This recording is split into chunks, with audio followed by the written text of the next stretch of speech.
If you could sum Riot Cabaret up in one word, how would you describe it? Exhausting. Brackets in the best possible way.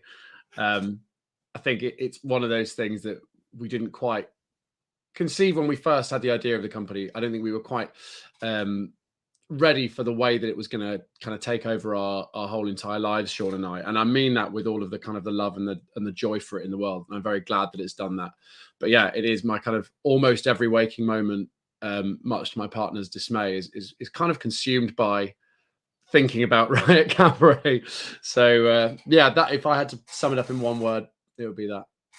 There you go. So today we're talking about Riot Cabaret. We've got loads of stuff to talk about. And before we hit the intro, we've actually got your partner here, Sean. Oh, brilliant. Look at that. There he is. What's going on, Sean? Hey, guys. How are we doing? You all right? Very well, mate. How are you doing? Not too bad, thank you. Not too bad. Thank you very much for having us along. Not a problem. And you're just in time for the intro.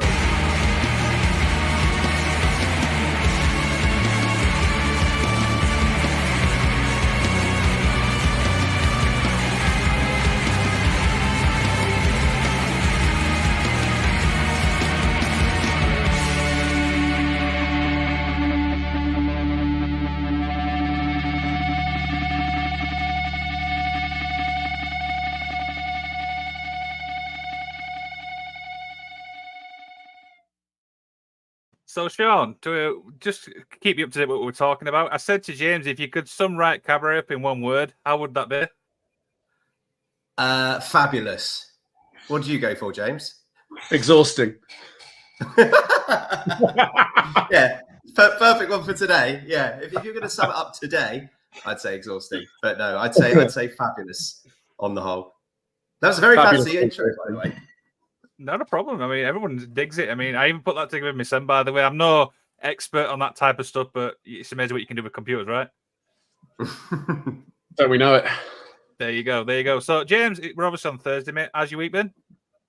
It's been very nice, thank you, at the moment. What have I been doing? I have been almost entirely working on my day job, which is, at the moment, is sort of working on boats out on the River Thames. So I'm getting a very kind of uneven suntan. I won't show you my t-shirt tan lines, but they're quite unsightly. But I've been very much enjoying it. It's nice to be doing something a little bit different. And in fact, I had the pleasure of welcoming for the first time ever as one of my passengers, one Sean Thorne. Only what was it? The past was on Monday. So yeah, got to see me out in the wild. It was great. Got to enjoy the speedboats and all that glory. There you go. And Shane, Sean, what about yourself? How's your week been?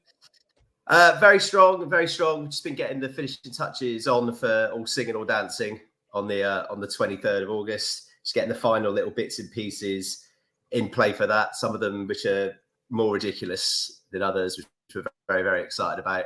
But I've taken myself off to Margate just to concentrate on finishing everything off for show prep in the nice peace and tranquility of the seaside. So yeah, obviously we're talking about Riot Cabaret, guys. So we'll obviously start at the beginning. This is a question for you both, really. How did it all come to be that obviously the idea was obviously pitched for Riot Cabaret? I'll let James answer this first. Liam, may I ask, have you been to Brooklyn? I've not. There's a lovely bar I can recommend. It's called McMahon's.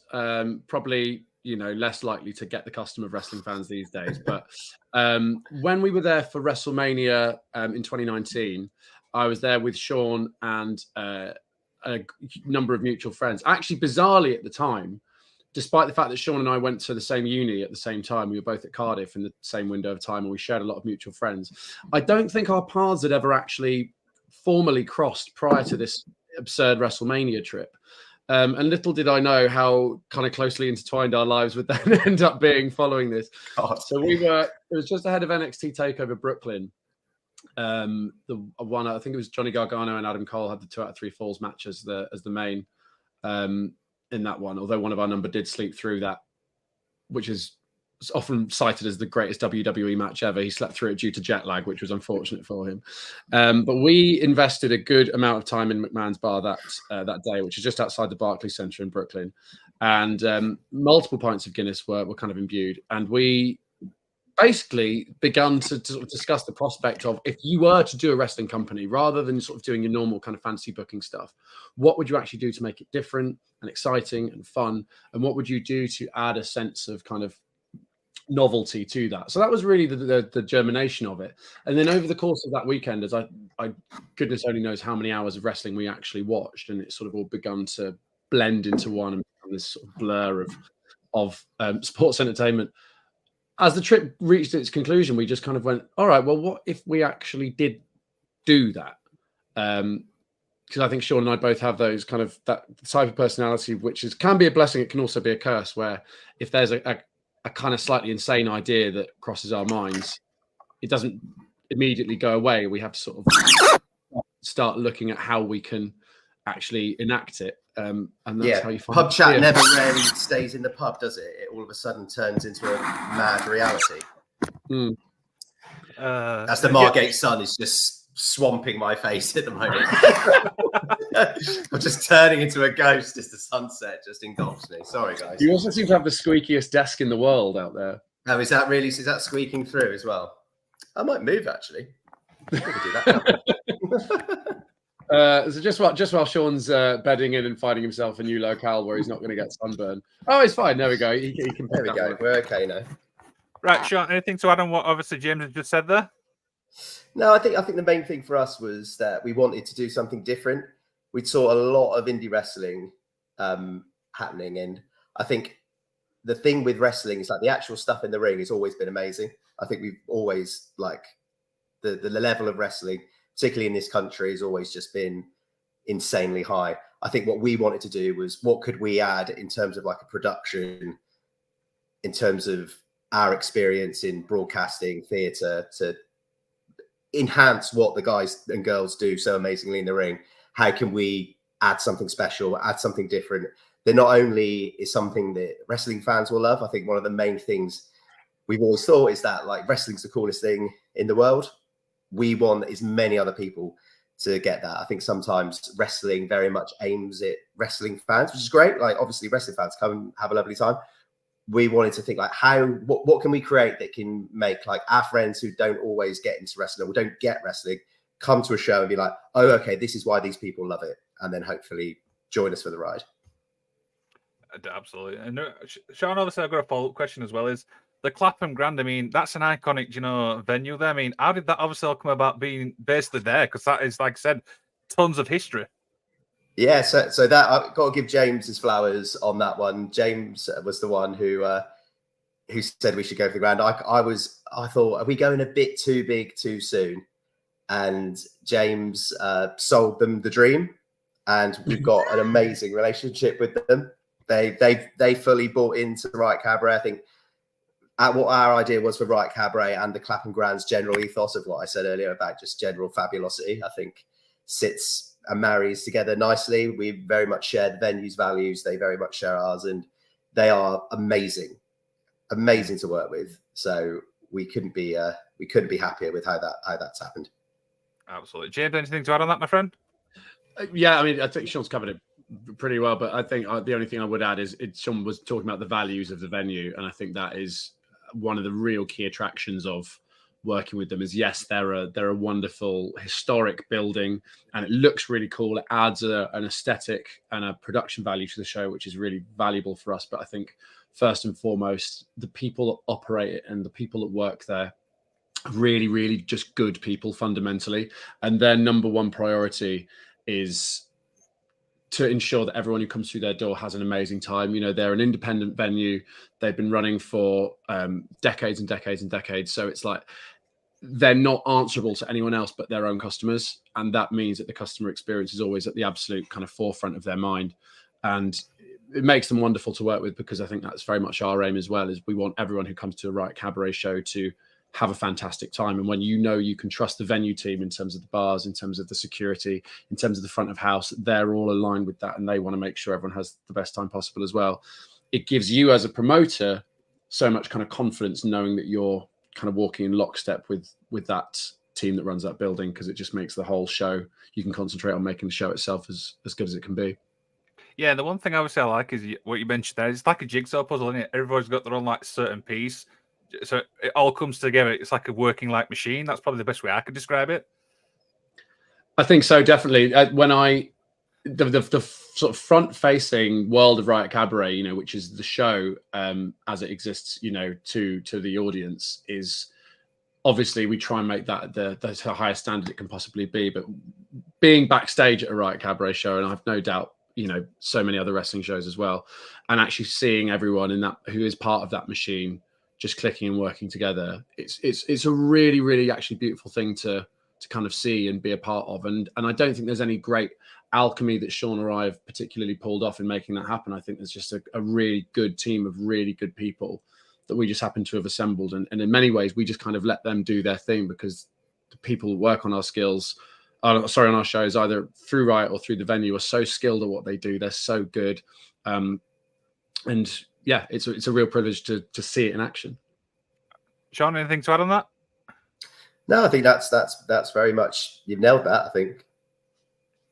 There you go. So, Sean, talk about obviously the name Riot Cabaret, because it's one thing obviously to build a wrestling promotion, but you've got to have I feel like have a name which just sticks out in a way. Yeah, I actually went through me and James's old WhatsApps and found the moment where we kind of got Riot Cabaret as the name. And then the other subsequent messages of us sending it to a few friends of being like, well, what did you think of this? And yeah, it just kind of, it sort of fell in, just worked really. We kind of wanted something that was, again, throughout all of Riot Cabaret and the whole process of the business, we wanted something that's going to be a bit different. It's going to stand out. And I think that as a name, it does do that. James, anything to add? Yeah, I think there are so many the kind of ways and formulas that you might choose to name a wrestling company if you were starting one up. And I think in keeping with what our main priority was when we were kind of establishing that, is what can we do that's just slightly different, but also tells people, if you've only got 5 seconds to pitch coming to a show to somebody, what can you tell them that tells them exactly what they can expect from the experience? And I think it does what it says on the tin in so many ways. And yeah, I think it took us a long time. I think we cycled through so many versions of what the company might be called, and just none of them sat quite right. And it's kind of the same thing actually when you're putting together a card. You get a sense of what matches are going to be exciting for that show and what needs to go where. And then when you feel like you crack it and you've got the card that is going to be a show that you're going to be proud to put on, you're like, yeah, that's how that whole shape should look. And I think it kind of felt the same way with Riot Cabaret as well. When we alighted on that sort of just atmosphere of a phrase, we just went, that feels like the direction that we're kind of driving at here. Absolutely. So for people obviously listening who's not obviously familiar with Riot Cabaret, Sean, I'll start you on this. Just give people a little insight what to expect at one of your shows. I think what we like to do is offer a real kind of variety. I think whatever it is that you like in your wrestling, we like to make sure there's something for everyone. If you do like absolute classic hard-hitting wrestling matches, your Michael Oku Championship matches are going to absolutely be at the highest standard. Also, your Sunshine Machine tag team match, if you like your tag team classic matches, Sunshine Machine are going to nail it. If you like characters in story, we've got Nina Samuels, Session Moth, Crowley, and Spike Trevay, who tell stories and have amazing characters. And then we've also got our sort of like Riot Cabaret special original stuff, which is things you won't see anywhere else. Like we have like our kind of our sort of themed rumbles, which we've kind of been famous for, whether that be like the noughties rumble, the 90s rumble, or the jukebox rumble, where the fans chose the entrance music. The Harrison, brilliant, by the way.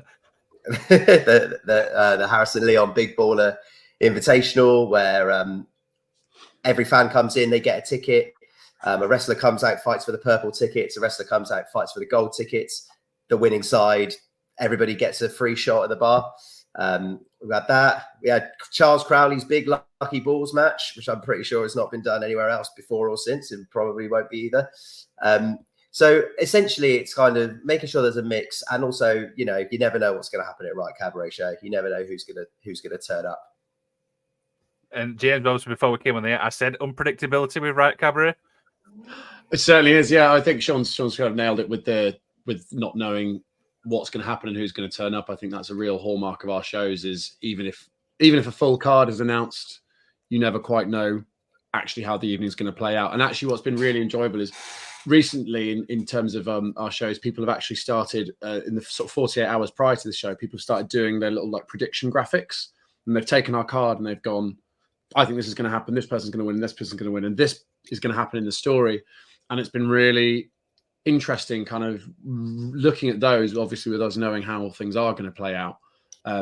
And so sometimes pointing at going, oh yeah, it's interesting they've gone with that, or sometimes seeing how kind of wildly people have diverged from our own kind of plan for the evening is really exciting. I think the one thing I just would add as well is that I think one of the things when coming to a Riot Cabaret show is if you've got mates who aren't into wrestling, who you'd love to bring to wrestling, then definitely bring them to one of our shows, because we also plan the shows in a way that we assume that, especially for the first match, we've got a whole bunch of people who haven't seen wrestling before. And we've been really lucky in that we do have a portion of our audience who are new to wrestling, who are getting into wrestling. It's the only way the industry is going to grow is to get those people in. So we make sure that whatever our first match of that card is basically an introduction to wrestling. This is what it is. This is how you can get into it. And then we found that that's a really good way. We've had feedback of like from people who have seen it for the first time, of like from the first match, they get it. We use them in. There you go. So, James, talk obviously about putting that first show together, because, like I said, I imagine that was like quite challenging. Do you know what I mean? It's your first show. It's a new promotion. Talk about obviously putting that together. Yeah, where were you the weekend before the first show, James? Where were you? So at that point, we'd set the card up. All the wrestlers were booked. You know, all the backstage team were booked. Everything we sort of thought was all set in stone. And what we very sort of quickly learned at that stage is that wrestling promoters make plans and God laughs at them. So I merrily went off to field in Somerset for Glastonbury 2022 and was busy having a very nice time. And then, as you know, you might expect, various sort of messages began to come in saying, oh, you know, this person's had to withdraw because of injury and this person can no longer make the booking and so on and so forth. So poor old Sean was trying to sort of help me curate a revised version of the show while I was kind of in the middle of Pilsen with intermittent phone signal and pretty much pickled in cider. So I was hosting a book event at Wimbledon Book Festival, bizarrely, and I remember there being a moment where I was chatting to David Baddiel's literary agents because I was meant to be hosting a panel with him. And I've got these two lovely ladies from his publishers like talking to me about the event. Whilst like my other eye is just kind of like emailing Mark Haskins, just being like, are you going to be available? James, are we okay with Haskins? Still no answer. What's happening over here? Like, you know, just a whole smorgasbord of absolute chaos just rotating around my head.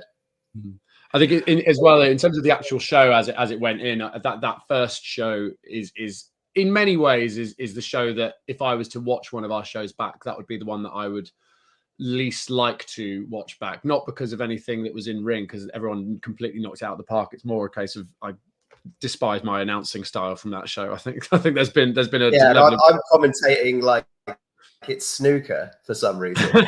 Like, yeah, it was. I feel like we've all developed our skills, I hope. Yeah. And I think just Sean alluded to something earlier on, but I think having just like each show having a self-contained story, that if you're only coming to that Riot Cabaret show, you have a story that begins at the start of the night and pays off by the end of it. And then over the longer term, that is also forms part of the overall kind of ecosystem of our longer term storytelling. But it was really crucial on that first show, I think, for us to hit the narrative of new company. One of our world champions will be crowned at the end of the night. So we had a sort of a condensed sort of tournament that ended up in a fatal four-way for the main event. But I think as well there, you sort of begun to see some of the things that would then become the hallmarks of Riot Cabaret. So kind of Sean mentioned like our themed rumbles and the jukebox rumble earlier on. So the jukebox rumble was something that was on our very first show. And just kind of like, I think even from that early stage, even if it wasn't kind of concepts might not have been quite as elaborate as they now are, you can begin to see us already then starting to put into place those kind of things that would hopefully just start to nudge us slightly off to the side of the pack a little bit. So this next question is kind of for you both, really. James, I'll start with you. Is it challenging booking a show? Like obviously with Sean as well. I'm not saying like, is it like creative differences in a way? I think we, in terms of creative differences, I feel like we're very much aligned on what we want our vision for the company to be and the kind of shows that we want to produce.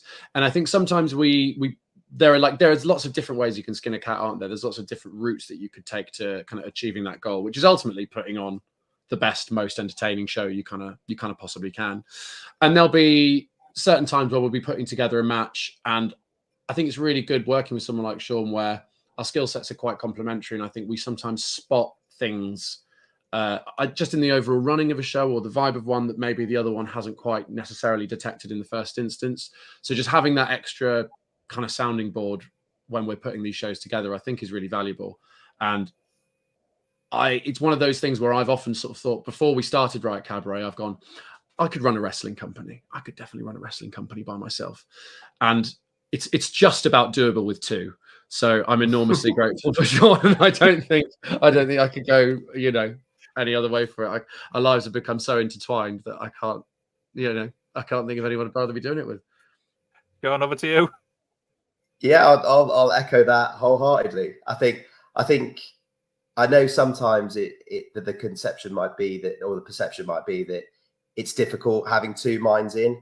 Again, what James said before, I think our brains and skill sets are very, very complementary, which is super, super useful. And I think it really, really helps having that instant kind of feedback from an idea. So, and I'm very kind of like, I'm going to chuck it. If I've got an idea in my head, I'm not going to kind of fully form it. I'm just going to chuck this idea, James. And some of these ideas are they're just mental. It's like completely like, well, there's no way we can do this, but there might be a germ of something in there that we can then kind of go off and do.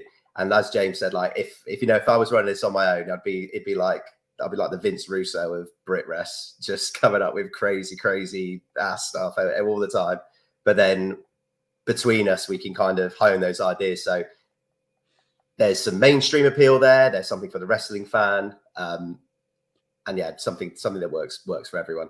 I'm trying to think of an example of like a mad idea that I've come up with, which you've rightfully shot down. I don't know if there's anything that comes.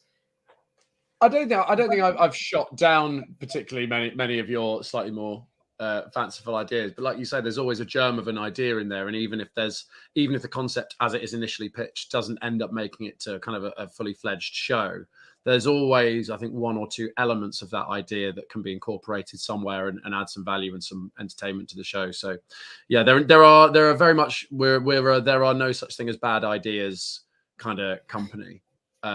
I think, and sometimes you run with them, sometimes you don't, but it's the only way we end up with doing, the fun stuff that we've ended up doing, and kind of in some cases becoming quite known for, which I suspect we'll come on to in a little while. It's only by having the freedom to throw out those kind of crazy ideas that stuff ends up taking place, and you end up getting to do the cool stuff. And I think there might be a couple of things at All Singing All Dancing which have been a result of outside the box thinking. And I'll say no more. Okay, we'll not spoil anything. So, Sean, for a 2-year-old company, you guys have had some incredible talent on your card. You've got Michael Oku, you've got Nina Samuels, you've had Karen O'Hara on your first show, Shah Samuels. I mean, the list goes on and on. I mean, for a 2-year-old company, you've got to be proud of how many like top talent, even up and coming talent you've had on the cards. Yeah, I think we can. I can't speak highly enough of the people who've come through and helped us build Riot Cabaret. Especially like we've got our kind of core group who have been with us for most of the shows. We've got like a really good core roster who we love working with. Mainly all of which who were in the triple threat tag match of at the last show. And I think that's just what's been really rewarding, is also being able to work with that talent and know how they tick, their experience. Because obviously we're brand new to the industry. We've got a whole lot of experience in other things, but of course, we rely on a lot of the wrestlers to be able to guide us to navigate this world as well.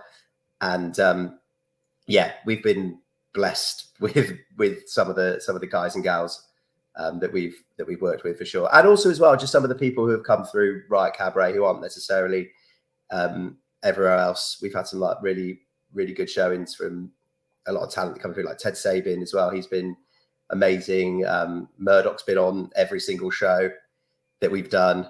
I'm just trying to think of any other spring into mind, any other curveball ones that we've had. I mean, I think one of the it's very exciting. Is it one of the most brilliant things about the independent wrestling, the British independent scene in particular, is when you think about when guys like Will Ospreay or Michael Oku kind of break through. You can probably think back to a time when you saw them so incredibly early in their career, and the fun game is who does that apply to now that you perhaps aren't aware of at the time. So like Sean mentions Ted Sabin, absolutely, he's been fantastic. I think the Bryants, that whole family, are just like a genius wrestling factory. I don't know what they're doing over there. It's incredible. I mean, obviously our initial one was on not that it wasn't a risk at all, because we took one look at her and the way that she worked and just went, she's a perfect fit for us, was Harley Hudson, who I think on our first show, she was I think she was 19 the very first time that we booked her. And I think it was the first show she'd ever done in London. And obviously she won that Rumble. The crowd adored her. There was an instant kind of connection there. And obviously she's won the TNA gut check. As far as I'm concerned, the sky's the limit in terms of, you know, her charisma. It's because she's now been such a fixture on the scene for the last couple of years. It's so easy to forget how kind of young she still is and how, you know, vast the road ahead of her on her wrestling journey is still going to be. So there's so many brilliant wrestlers that have come through Riot Cabaret that maybe don't have the most established reputations, but they absolutely deserve them. And if we can provide them the kind of platform and the kind of show on which to just show the scene what they can do, you know, it's not anything particularly that we're doing. We're just kind of giving them a platform to show their skills. It's so much the better. Absolutely. So one thing obviously I like about Riot Cabaret is creating their moments for me, and I'm talking obviously from a wrestling fan's point, is where years down the line I'm going to go, I can remember these like moments, and you guys have obviously created quite a few, and I'm also going to talk about a few. I mentioned to James before we came on the air what they were. So the first one is, and I want to know the story behind this. Sean, how do you get Mr. Blobby in a wrestling ring? With great difficulty, both logistically, metaphorically, and literally. So we're speaking of ideas that germinated down the pub. This was about 1:30 on a Monday for the World Cup, and I think were England playing Iran? They were playing Iran, and I think somewhere between the second and third goals, I was like, do you know what? I reckon if we got Blobby in the ring, it'd do numbers. If we could get Blobby in Riot, we'd do numbers. Well, how would we do it? And then the conversation kind of spiraled around. Another goal went in. England fans in jubilation, but I'm just thinking, how could you get Blobby in a match? How'd you do that? And I think sometime, it was like, did Harry Kane score the 6th goal? And it was almost like synonymous with that ball hitting the back of the net. I was like, 90s Rumble. If you have like a 90s themed Rumble, and you have everyone coming out in 90s gimmicks, and the last person to come out is Blobby, people will have a nice time. It'll be a really nice time. And as always, pub chat doesn't stay in the pub. James then went to work to track down Blobby's agent, which he found whilst, you know, Gary Neville was still giving his analysis. We had the agent's DLs, and correspondence was made, and Blobby Beans were exchanging hands and the ball was rolling. Yeah, anything to add? Yeah, I've got to give my flowers to my wonderful acting agent, Esther Charkham there, who worked at the BBC for many years. So she was able to point us in the right direction on that one. I mean, I'm sure we'll get onto the match itself and the moments that Blobby gave us between the ropes.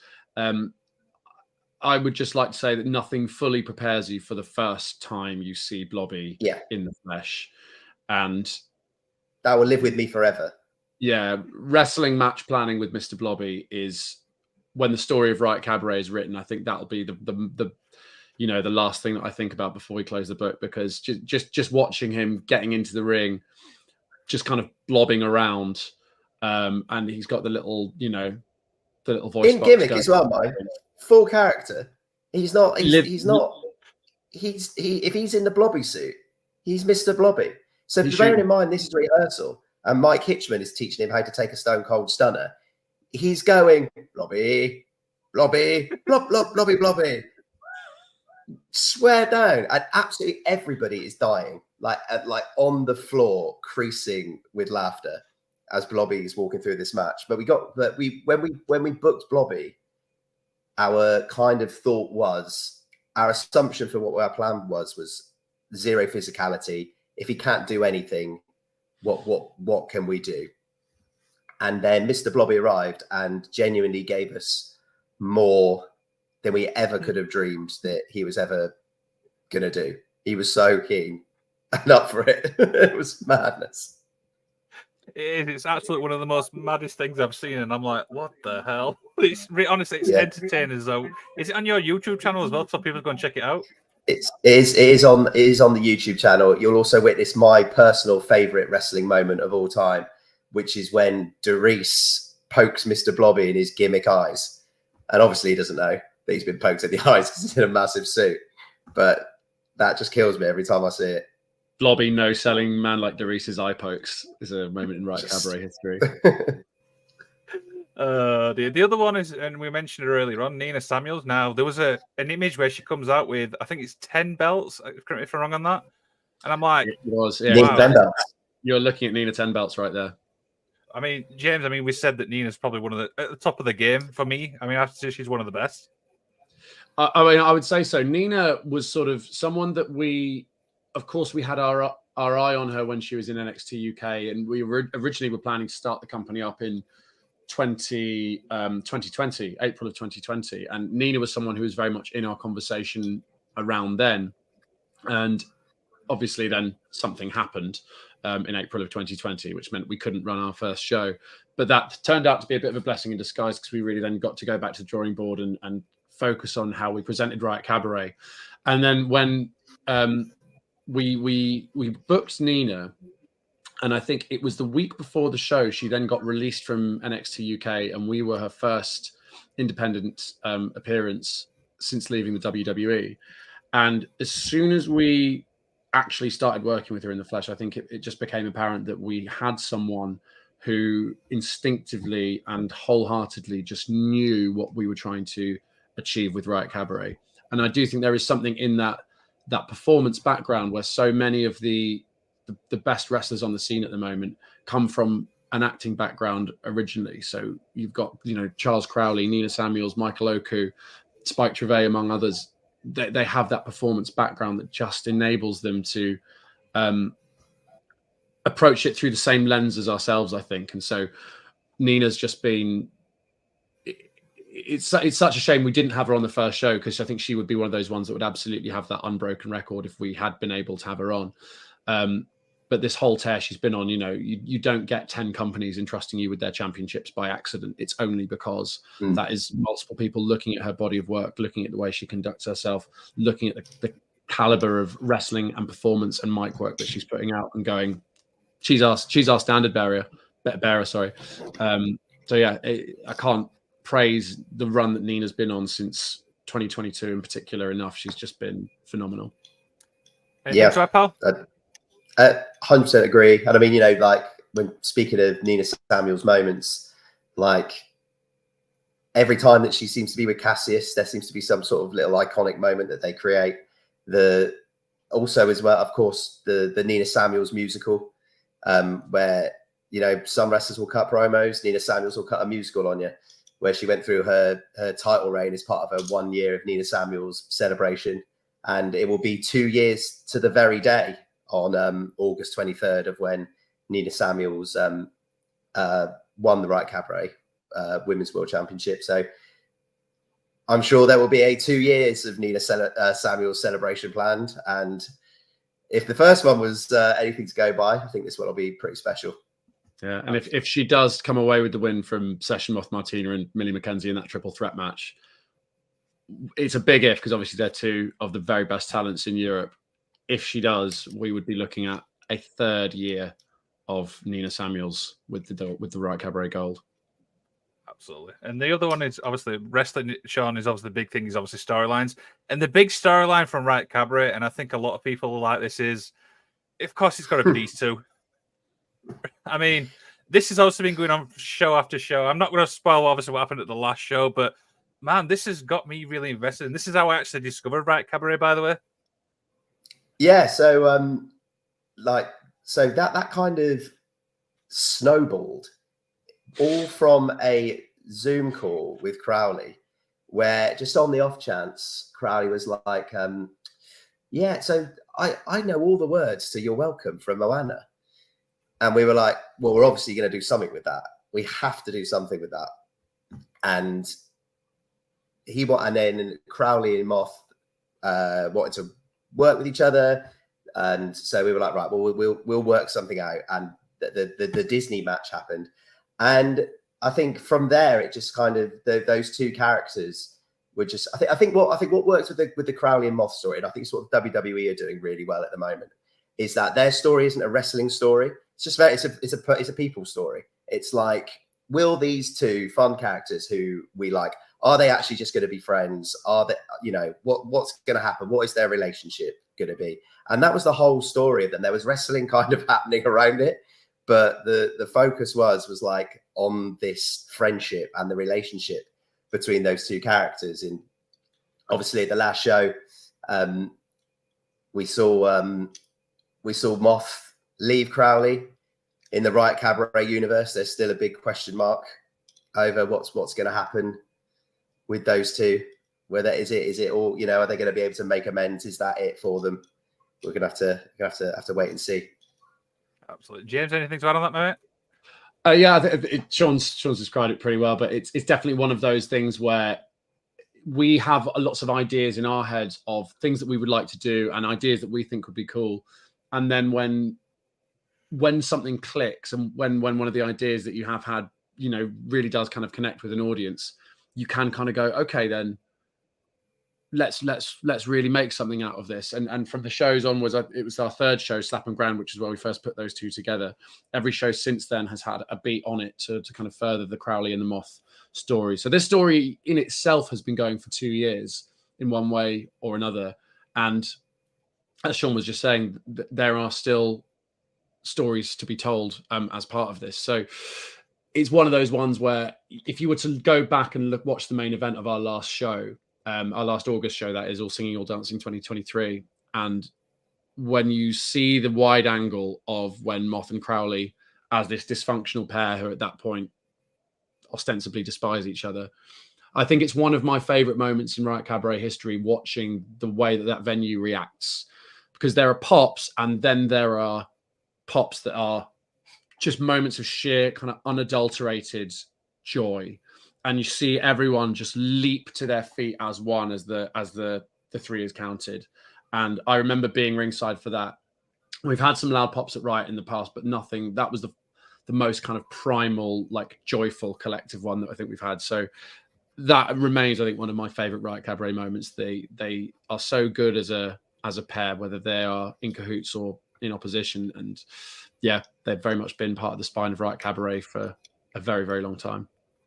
And I think that's what's been great about those two, is that the reactions they do get are very real, because I think people buy the story as a real person story. And I think when you have the Session Moth and Crowley moments in Riot Cabaret, then they're not kind of like wrestling reactionies. It's like it's genuine. Even on our last show, when Moth walked out on Crowley, that was there were people like, it was a real kind of interesting, visceral response to Moth walking out on him. So yeah, we'll see what happens with those two in the Riot Cabaret story universe.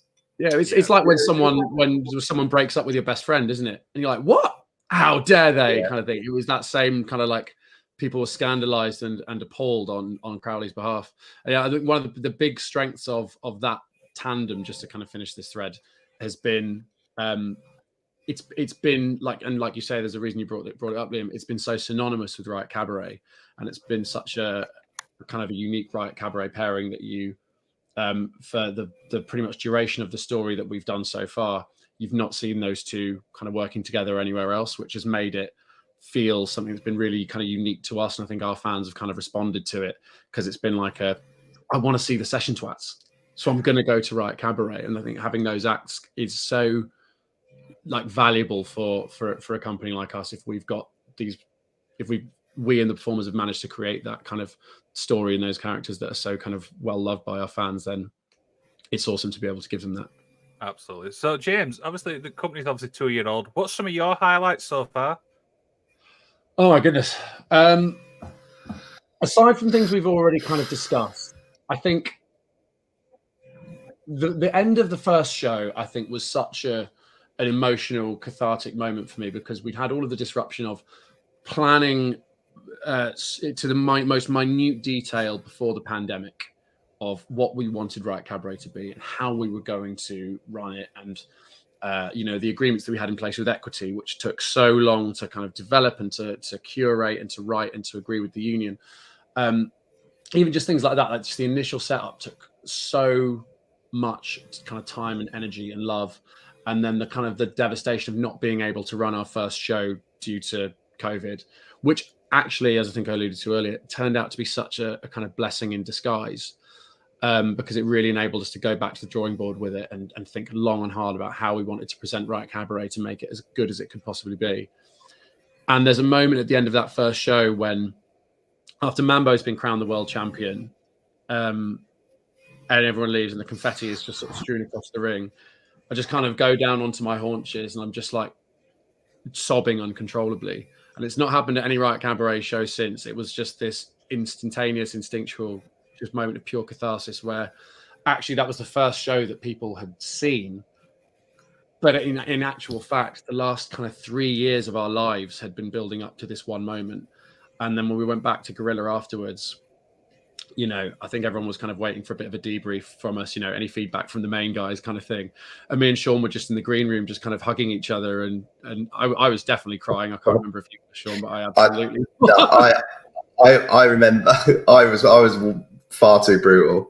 I just go, stop crying. We haven't done anything yet. I was like, stop effing crying. We haven't done anything yet. And then I gave him a hug because he was with me. Yeah, I think that was in terms of like moments that really mean a lot. That was something I think as well. The All Singing All Dancing 2023, which was at the time our biggest show that we'd ever done. We pretty much sold out the Clapham Grand last year. My mum and her partner were there to see that, and I think up until that point, they'd only ever kind of heard me speak about Riot Cabaret, and I think there's probably a part of them that thought, oh, he's still just kind of doing the stuff that he liked when he was 10. Like, what has become of our son, kind of thing.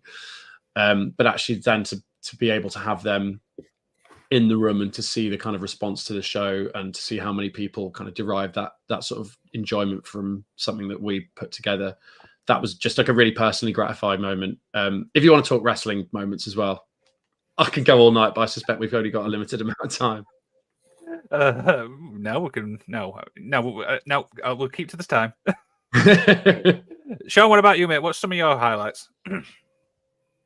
I think I was just thinking of them then when James was saying in like that so many of them revolve around Moff and Crowley. I think like every time we've asked them to step up and do something that's like, I always feel like we're, when we're booking wrestlers, you're booking them for a wrestling match. I always feel very sort of in debt when you're asking them to do something extra and then they just absolutely knock it out of the park. And there've been so many times when Moff and Crowley have nailed what it is that we want for them. So many times with like Nina's stuff, the Nina musical, obviously all the Blobby business, the whole Blobby tag match at Christmas, and the fact that Eddie Dennis, God bless his soul, got Mr. Blobby through 2 matches in one night doing double duty was, again, just amazing. The fact that everyone survived the TLC match is, again, a real highlight for me. Nico Angelo and Jay Joshua against Sunshine Machine at All Singing All Dancing 2023.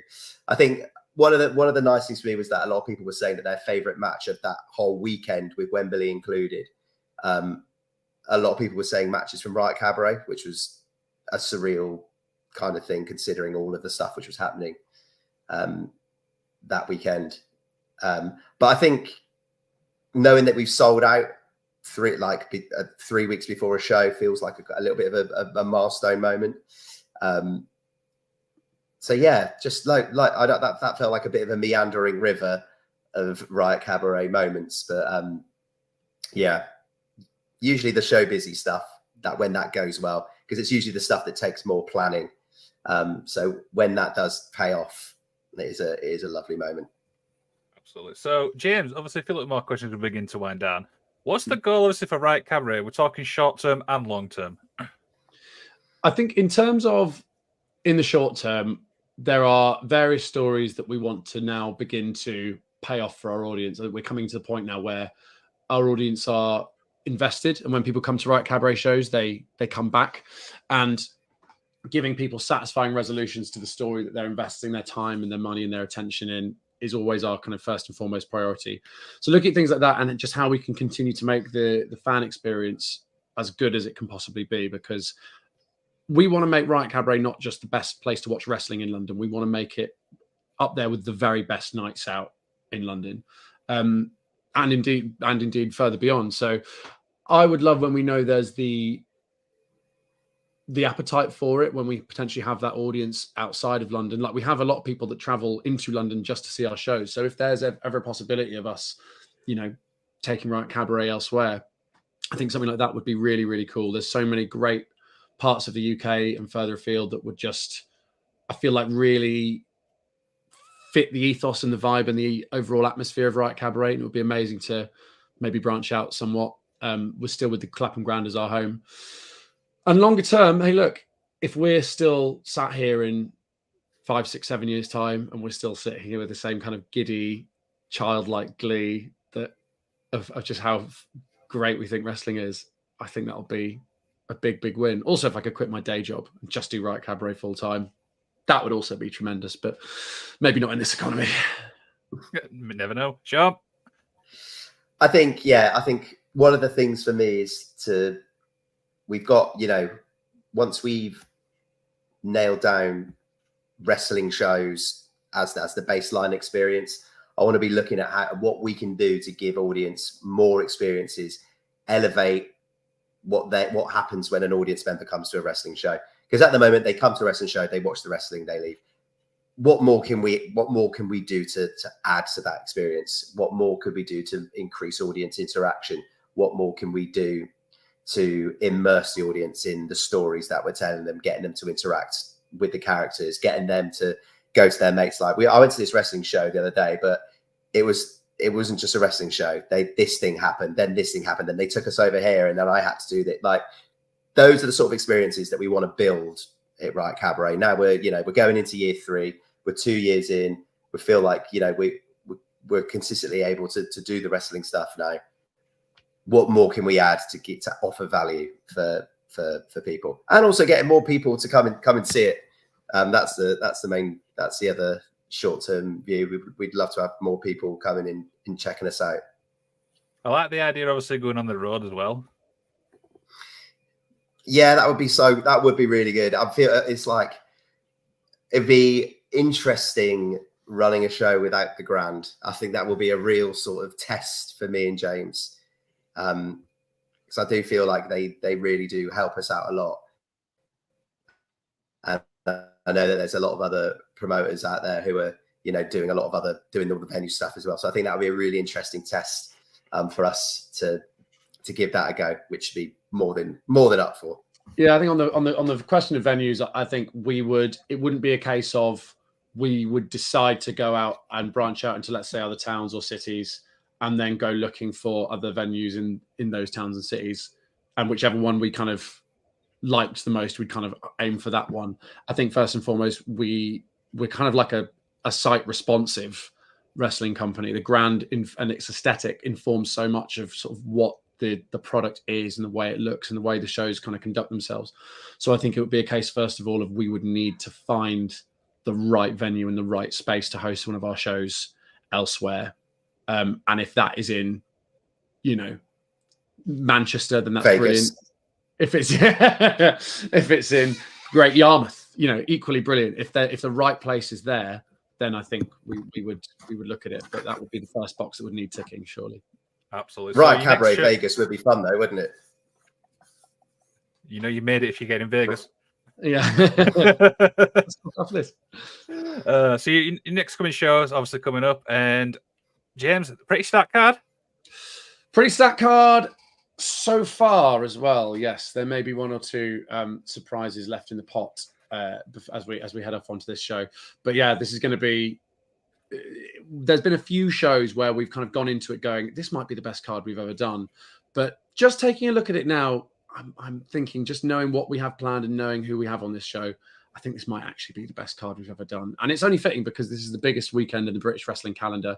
We've obviously got Pro Wrestling Ceasefire on the Thursday, and then we're sort of going into the weekend proper on the Friday. So it's a real honor to kind of kick it off like this.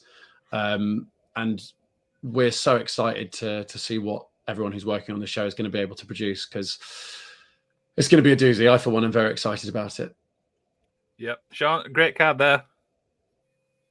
Oh, that's crazy, isn't it? Yeah.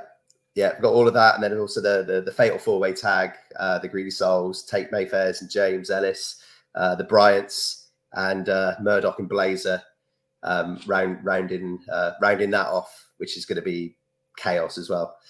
Yeah, I'm really looking forward to it. I'm really looking forward to people seeing what we've created for that show. And I'm hoping that people are going to leave really feeling like that they've had a good helping of all the wrestling that they love.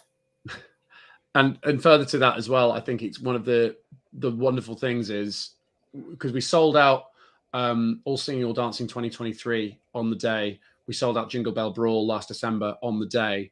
This time we've sold out 3 weeks in advance. The venue has been amazing and helped us add extra capacity and find extra space for people to enjoy the show. So we've got extra capacity and we've still sold out 3 weeks out from show day. So just having that brain space suddenly become available then enables you to put so much more of your energy and your time and your attention into shaping the show and making the show as good as it can possibly be. So when you've got yourself a situation like that, I can't tell you actually the improvement in the product that you'll see. Like, obviously we're really passionate about Riot Cabaret shows and we think they're awesome, but when you've got a packed house, and I mean a packed house, and we've been able to really invest our time and our resources into just making the actual show itself as good as it can possibly be, rather than, focusing on selling tickets to make it all work. The finished product, I think, is going to be something really special, and can't wait. Absolutely. This has been an absolute fun show, guys. Before we obviously head off, is there anything you guys like to plug, James? Well, next Riot Cabaret show is on the 15th of October. Look at that. There it is. He had it in the chamber. No. QR code as well. We love to see it. All Singing, All Dancing 2024 is now sold out. You can join the wait list for that.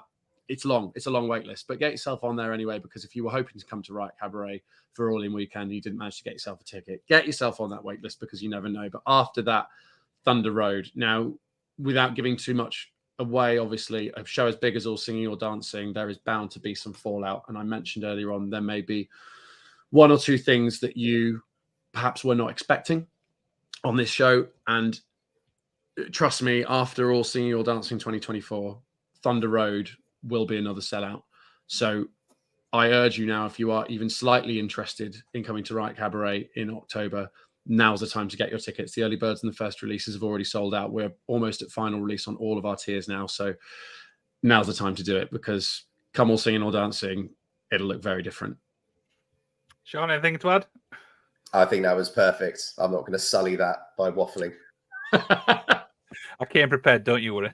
You've done the Lord's work, Liam. Thank you. Not a problem. So, James, obviously, you're on socials and stuff like that. So, Twitter, all that type of stuff. I am. Thank you for still calling it Twitter. I feel like we're those kind of, those soldiers who were never told that the war ended, and they're just found on some remote island somewhere, still guarding their post because no one. So that's very much me. Yeah, I'm on. I've kind of resolved to spend less time on social media myself in recent years, just because I think it's monopolized so much of my time. I am indeed on there, though I can't promise that I've got any particularly insightful musings, given that it's mostly just lurking nowadays. I keep seeing comments like saying formerly known as Twitter. I just said Twitter anyway. I don't know why they called it X. It's always going to be Twitter. Does you ready? Honestly. And you've also, Sean, you've also got a YouTube channel. You've also got like all little clips on there as well for Riot. Yeah, so yeah, head over to the Riot Cabaret YouTube channel, especially if you've got a ticket. We're gonna this week. We're just gonna upload all of the stuff you need to get yourself clued up on storylines and things. So when you go to the show, you know what's going on. So Connor Mills in Michael Oku currently is on there. We're also going to upload the Session Twats versus Sunshine Machine versus Nina Samuels and Cassius, because basically all of the storylines from that match are cascading into all singing or dancing.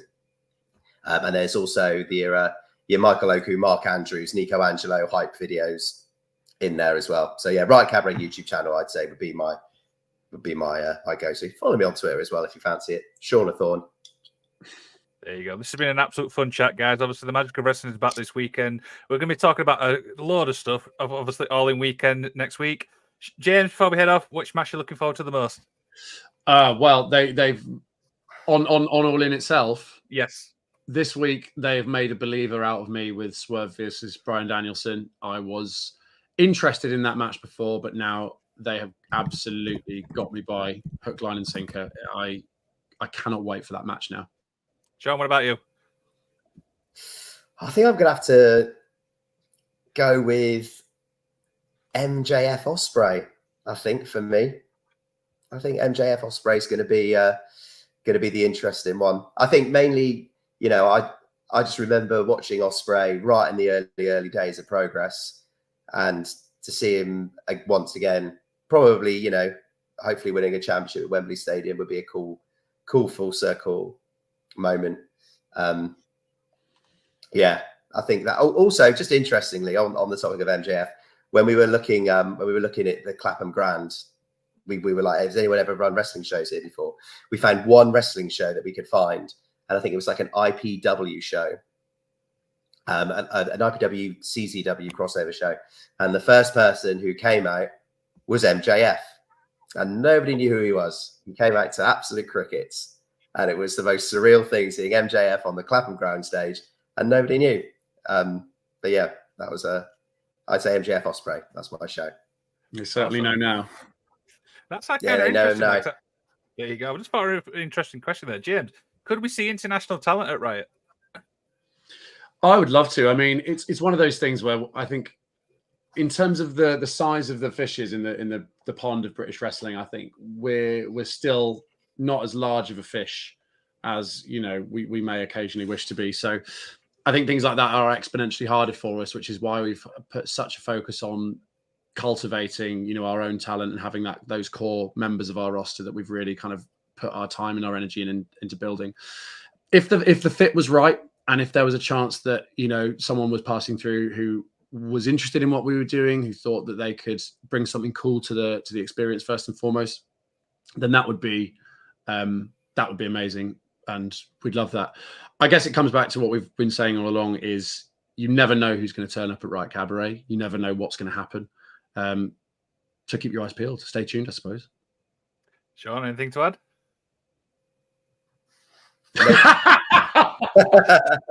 And on that bombshell, cheers for watching, guys.